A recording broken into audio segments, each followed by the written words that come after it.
উপজেলা বোরহানউদ্দিনের একমাত্র লঞ্চ ঘাট এটি। উপজেলা শহরের পশ্চিমে মাত্র 1 কিলোমিটার দূরত্বে অবস্থিত এই লঞ্চ ঘাটটি।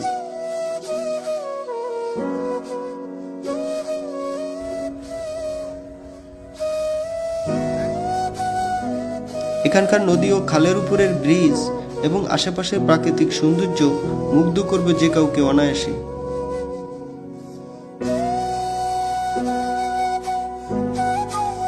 এই ঘাটটি দিয়ে সাধারণত প্রতিদিন সীমিত পরিমাণে যাত্রী সহ বোরহানউদ্দিন উপজেলার বাণিজ্যিক প্রয়োজনীয় মালামাল ঢাকা হতে আনা নেওয়া করে। ঘাটটি থেকে প্রতিদিন বিকেল 5টায় ঢাকার উদ্দেশ্যে ছেড়ে যায় MV গাজী সালাউদ্দিন নামের একটি বিলাসবহুল লঞ্চ। তো চলুন এখানকার প্রাকৃতিক সৌন্দর্য সবাই